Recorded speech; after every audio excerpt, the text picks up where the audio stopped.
Here at Blue Apron, we know exactly how hectic school nights can be. That's why we created Assemble and Bake. Delicious one-pan meals that make family dinner simple. Just assemble the pre-chopped ingredients and put the pan in the oven to bake. Then you're free to help out with that last-minute diorama.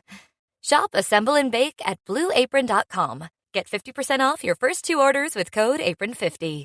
Terms and conditions apply. Visit BlueApron.com/terms for more. Most drivers overpay for car insurance, not because they're careless, but because the system is needlessly complicated. Jerry fixes that. Traditional comparison sites give you quotes once, then disappear. But Jerry can handle all the insurance shopping legwork and never stops working. Compare 50-plus insurers side by side and purchase directly in the app. No spam calls, no hidden fees. They'll even monitor price trends and can alert you to better rates. Drivers who save with Jerry could save over $1,300 a year. Download the Jerry app or visit jerry.ai/ACAST today. 7 things you don't really need to know, but probably should. I'm Jamie East, and this is the Sunday 7. And Ciara Revens in for Jamie East this week, and on today's episode of the award-winning Sunday 7, we'll look at the looming social media ban for teenagers, catch up on what happened with the Artemis 2 rocket, and meet a tiny, soft robot. Plus, we'll Guyatt the Smart 7's resident tech guru looks at a crazy week for Elon Musk as X's offices in France were raided and Musk's name pops up in the Epstein emails. If you're enjoying our episode, please do like and follow us wherever you get your podcast. We're here 7 days a week at 7 a.m. with the 7 biggest stories on the Smart 7 in association with Metro. Before we get started, though, it was on this day in 1969 that pieces of a massive meteorite were recovered in Chihuahua in Mexico. The debris field spread tons of material over 7 kilometres, and scientists say the meteorite was made up of material that was over 4 billion years old. That's one of the reasons that the meteorite known as Allende is one of the most studied meteorites in the world. This week has seen the idea of a wide ban on social media for teens back in the headlines. Australia implemented a social media ban in December, which has seen almost 5 million accounts disabled or blocked across a wide range of platforms. And the recent drama surrounding X and its AI-generated images have sparked new concern for governments worldwide. While the UK has begun with a 3-month assessment of the dangers of social media, other European countries have moved to take direct action, with Spain and Greece the latest to propose bans for younger teens. Spanish Prime Minister Pedro Sanchez spoke at the World Government Summit in Dubai on Tuesday, and he says the 5 European countries have formed what he calls a coalition of the digitally willing.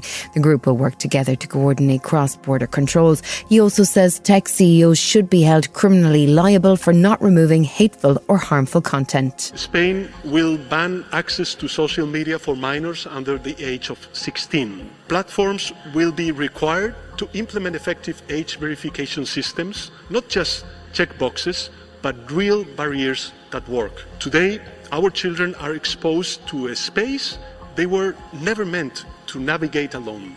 Space of addiction, abuse, pornography, manipulation, violence. We will no longer accept that. Spain, Greece, Denmark, France, Italy, Ireland and Malaysia are now all actively looking at teen bans. But Ioannou, who is a Greek digital criminologist, says that simply implementing a ban on teens doesn't address some of the bigger issues with the tech platforms. If we want to be more strict, we should be more strict with all these technological companies that they are creating these applications. We can remove accounts, we can ban people under 15 years old to be online, but this does not actually solve the problem, because people, especially in these young ages, they can be more creative, they can find other ways to be online, and maybe in even more dangerous platforms. John Haidt is the author of bestseller The Anxious Generation, and he's one of the experts that Wes Streeting has asked his department to consider when looking at the need for a UK social media ban. Haidt was followed up on his book with new research which shows that there are clear links between social media and harms like anxiety, depression and cyberbullying. He told the BBC this week that parents can take an active role too in filtering content and screen time for kids. Let's talk about good screen time versus bad screen time. It's actually very simple. Here's what's good? Stories. Stories are good because humans are storytelling animals. Humans have always raised their kids in a sea of stories, inherited from previous generations with some modification. The worst thing you can do is hand your kid a touchscreen device, because a touchscreen device is a little Skinner box. Stimulus, dopamine, response, reward, repeat over and over again.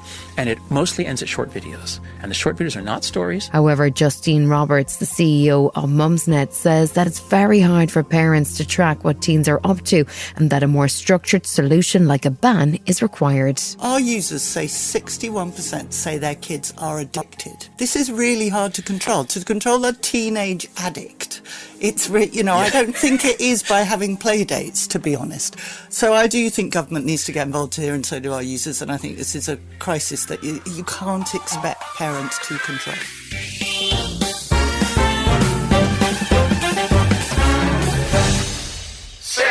We've just heard about Spain's plan to ban social media for teens. And whatever about the Australian ban, the prospect of multiple European countries banning social media has raised alarm bells for big tech. Let's check in with the Smart 7's tech guru, Will Guyatt. Well, it looks like the social media ban for teens is starting to get some serious traction. Governments and regulators worldwide are looking at the impact of children's screen time on their development and mental well-being. So, of course, social media is well within the lens. The UK and France have said they're now actively evaluating a ban for young people on social media, while Greece is also progressing with a plan for a ban for under 15s. And this week, with the Spanish PM coming out and saying that urgent action was needed to protect children from the digital Wild West, the pressure really piled on. And it sounds like there's more countries in Europe looking to do this too, with the Spanish PM Pedro Sanchez saying there's now 6 in a so-called coalition of the digital willing to coordinate and enforce cross-border regulation. We know that Elon Musk's platform has been one of the main reasons this ban is coming into effect, right? How did Elon react? The apparent lack of care and class in Elon Musk's response to Grok non-consensually sexualising women and teenage girls by enabling them to be put into a cling film bikini has rightly concerned lawmakers and child safety organisations and those who don't think it's all okay in the name of so-called free speech to do this. It's hard to engage calmly when you're being called fascists or having photos of yourself in a bikini shared in front of Elon's 233 million X followers. And as usual, when the Spanish PM took aim at social media and X, Musk took to the keyboard. What did he call the Spanish PM? He called Pedro Sanchez a tyrant, a strong and damning term typically reserved for dictators, before doubling down to say he was the true fascist totalitarian. But of course it didn't end there, and he soon referred to him as Dirty Sanchez, both the name of a popular early noughties MTV show and another thing I definitely wouldn't be Googling on a Sunday. It wasn't just Spain either. What happened in France? X's offices were raided in Paris as part of France's coordinated investigation into non-consensual deepfakes and following up from a previous investigation for what they called algorithm manipulation on the platform. The French authorities love a raid, but it's not apparently clear what they expected to find in the offices, and from what I know, there's probably a couple of filing cabinets and a few bins, because the office has a fraction of the people employed in the country that it had back in the days of Twitter. And of course, Elon Musk kicked off about this too, but now we'd expect nothing else. It's been a very Elon week, hasn't it? What has he been up to with XAI and SpaceX? We used to say that a week is a long time in tech, but Tuesday demonstrated that a day is a long time in Elon Musk's world. Shortly before having his doors kicked in over in Paris, he confirmed that his rocket business SpaceX had purchased his own XAI, which includes X and Grok. Together, they've made the combined new business the world's largest privately owned company. Of course, Elon says he believes both businesses should be linked because the future is firing AI servers into space and using the moon's resources to run data centers, ideas that others, including the boss of Nvidia, have firmly downplayed. This also comes ahead of continued rumours of a mega IPO later this year, where the combined company will be taken to the stock exchange. And because we're all going back to the moon and SpaceX is working with NASA and others worldwide, it's got a chance to make Elon Musk a load more money. Is that a sensible business deal or a plan to hide the massive cash burn on XAI? I reckon it's a bit of both. It does make sense for Elon to bring the two businesses together and prop up the bazillions of dollars he's spending on investing in AI infrastructure temperature by tying it to the space race, but it also gives some of his billionaire buds who invested into X a chance to get a few dollars back, as very few ever thought they would. And as if that wasn't enough, Musk, the man, and his brother have popped up quite a bit on the Epstein files, right, Will? If you mean in emails rather than in photos in their pants like some others, yes, Kimball Musk communicated with Epstein in the years after the financier had a sex conviction in 2008. The messages certainly appear to suggest that Epstein was introducing Elon's brother to a woman he then dated for a few months, but in 2012, Elon's brother declined an invitation to spend a few days relaxing on Epstein Island. On the other hand, emails show Elon and Epstein were trying to arrange a visit to the island, but logistical issues prevented it. And in these conversations, Epstein warned Musk that the ratio on the island might cause an issue for Elon's then partner. Musk replied with, "Ratio is not a problem." We're not suggesting any wrongdoing, so what did Elon have to say about the revelations? Oh, no. We are absolutely not saying he did anything wrong. But after midnight local time on the day of the latest Epstein data dump, Musk took to X and said, "No one pushed harder than me to have the Epstein files released, and I'm glad that finally happened. I had very little correspondence with Epstein and declined repeated invitations to go to his island. But I'm well aware that some emails with him could be misinterpreted and used by detractors to smear my name." Musk then got angry when the BBC used a photo of him on an Epstein Files story, suggesting there were thousands of other named individuals who should have been spotlighted before he was. Elon ended this week by tweeting, or posting, or zeeting, or whatever we call it these days, that money didn't buy him happiness. Oh, Elon. Still to come on the Sunday 7 in association with Metro. Good news on cancer treatment, and we meet a soft robot.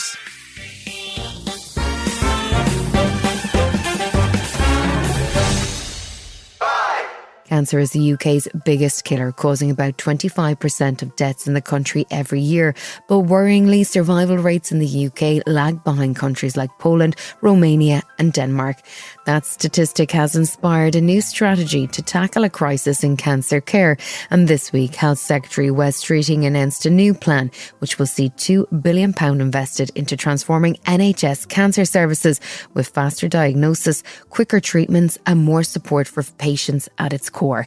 The other major announcement is that the NHS has been given a target that would see a 75% survival rate by 2035. That's a big jump up from the current 60% rate. Sky News took a look this week at one of Europe's success stories when it comes to cancer care, and that's Denmark. They've been focused on improving survival rates, implementing a series of 5-year plans starting in the year 2000, which has seen a dramatic improvement in survival rates. The investment has meant that Denmark has 5 times the number of CT scanners than the UK does, and that's 99% of people diagnosed with cancer beginning treatment within 4 weeks. Jasper Fisker is the CEO of the Danish Cancer Society, and he says the key to success was taking a long-term view. I think the long-term commitment, also the long-term investment is essential if you want to succeed in Britain. And you have to have this as, a long-term goal. This is not going to happen over 5, 6, 7 years. The final solution will come maybe in 20 years. So you have to have this long-term perspective. This week saw a new innovation in cancer diagnosis has been developed which could see the dreaded cervical smear test replaced. Statistics show that less than 70% of women who were invited for a smear test actually turn up, and that there were still over 3,000 cervical cancer diagnoses every year in the UK. But now a new test, which can be done at home, analyses period blood to find traces of cancer cells. Athena Lamnisos is Chief Executive Officer of the Eve Appeal, which is a cancer charity, and says the new test could be a game changer. It's fantastic to see research into developing gentler, easier, more acceptable ways of testing for HPV. The thing that looks really exciting about the findings from this research is very accurate, and that would be very reassuring for people.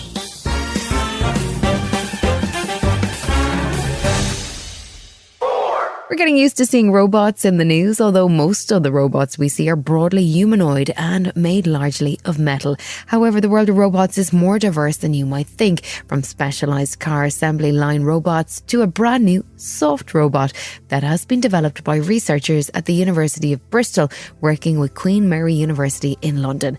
The tiny prototype is made of a material called electromorphing gel, and the research team have devised a system which allows them to control it with electric fields from lightweight electrodes. It has a passing similarity to Venom from the Spider-Man movies, and the potential for different sizes, shapes and purposes mean that it could be a major breakthrough.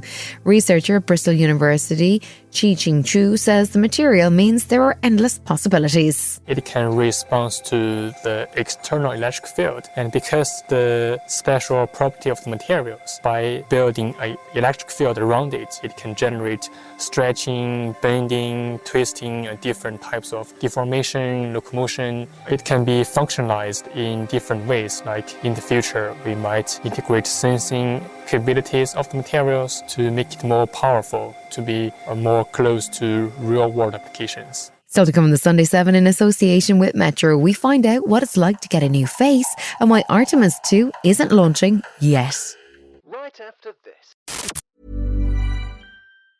The longer you stay alive, the longer you can enjoy Boost Mobile's unlimited plan with a price that never goes up. So here are some tips. Do not parallel park on a cliff if you want to enjoy an unlimited plan with a price that never goes up. Do not mistake a wasp nest for a piñata if you want to enjoy an unlimited plan with a price that never goes up. Do not microwave a hard-boiled egg if you want to enjoy an unlimited plan with the price that never goes up. Stay alive and enjoy unlimited wireless for $25 a month forever with Boost Mobile. After 30 gigs, customers may experience slower speeds. Customers will pay $25 a month as long as they remain active on the Boost Mobile Unlimited plan. Most drivers overpay for car insurance, not because they're careless, but because the system is needlessly complicated. Jerry fixes that. Traditional comparison sites give you quotes once, then disappear. But Jerry can handle all the insurance shopping legwork and never stops working. Compare 50-plus insurers side by side and purchase directly in the app. No spam calls, no hidden fees. They'll even monitor price trends and can alert you to better rates. Drivers who save with Jerry could save over $1,300 a year. Download the Jerry app or visit jerry.ai/ACAST today. Welcome back.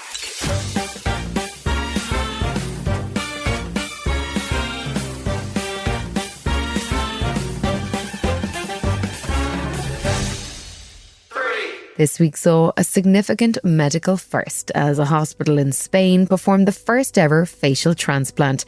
A team of more than 100 medical professionals were involved in the highly complex operation, which took place at Barcelona's Vall University Hospital. The patient receiving the transplant had contracted a severe infection which damaged her face and caused her difficulties with eating, breathing and speaking. At a press conference on Monday, the recipient, who is known as Carmie, said she's delighted with the difference the procedure has made. I'm at home and sometimes I look myself in the mirror, making faces, as if to say, I already look more like myself. I'm starting to look more like myself. So everything is evolving very well. Above all, with all my heart, thanks to the donor and her family. Dr. Joan Pere Barret is the head of plastic surgery and burns at the hospital, and he led a team of surgeons, nurses and specialists, including psychologists, who helped Carmie adjust to the dramatic change. He says that it's a unique event made possible by the donor's support. It's a 20-year history in terms of the development of face transplantation. The first partial transplant was performed in France, and in 2010 we performed the world's first total transplant. There have been differences and advances at this site, and this shows how it's progressed. The exceptional situation we had here is it was carried out on a donor patient who received euthanasia, a patient who had an illness and decided to set a date and time for the end of her life, not the illness. And that allowed transplant teams to have time ahead to plan the surgery in a fully personalized and precise way.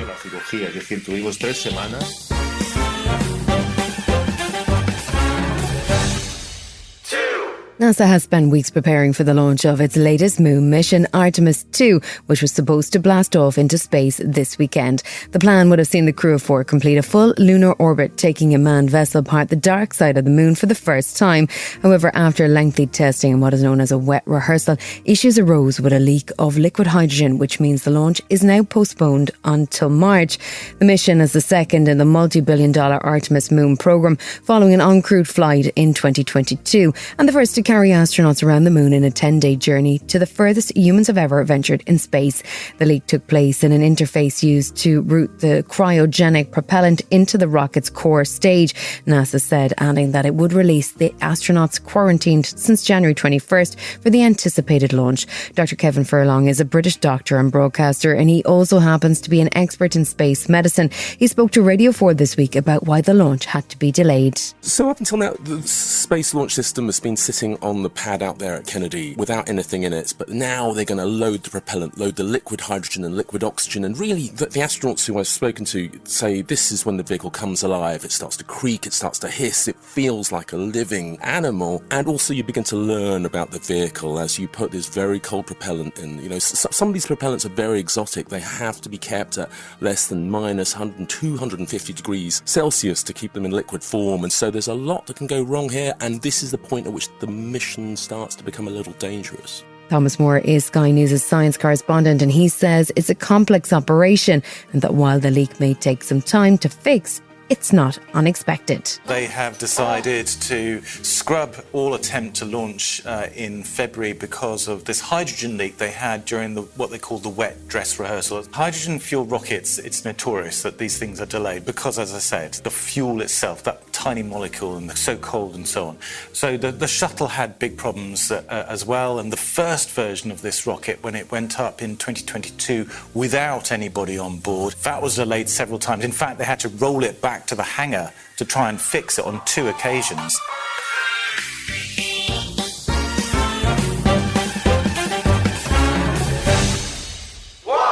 We've already heard in today's episode about a new tiny soft robot that could have a wide range of applications.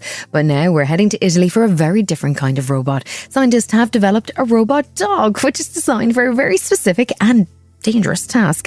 The 4-legged mechanoid has been designed to sniff out dangerous gases on Europe's most active volcano, Mount Etna in Italy.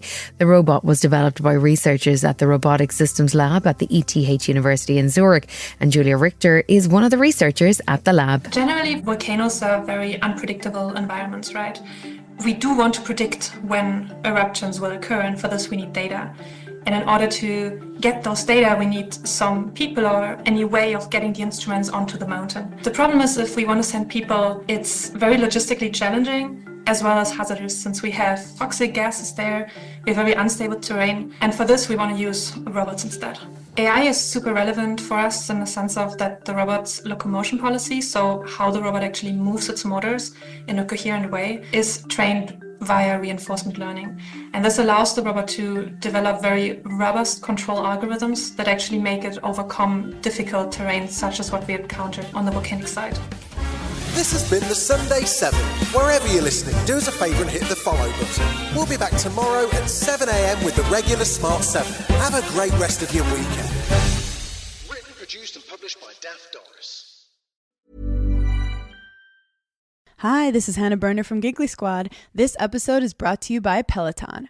I've been trying to stay consistent with moving my body in ways that actually fit into my real life, and Peloton makes that so much easier.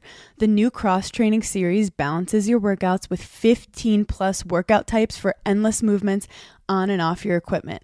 Stay motivated with weekly personalized plans that guide you from beginner to experienced. Push past your goals with routines tailored for you. It feels really approachable even if you're just getting back into a routine, which a lot of us are this January. It's nice not having to think about what to do. It's already mapped out for you. Get the new Peloton cross-training series. Terms apply. ClickUp just solved AI's biggest problem, and it's saving 4 million teams from productivity loss every day. Unlike ChatGPT and other AI tools, ClickUp converges all your work into one platform, so your AI super agents have full context to prioritize tasks, execute workflows, and draft documents instantly. Teams using ClickUp finish work 30% faster and cut meetings in half. Try ClickUp for free today and get 15% off AI upgrades at clickup.com/podcast. That's CLICKUP.com/podcast.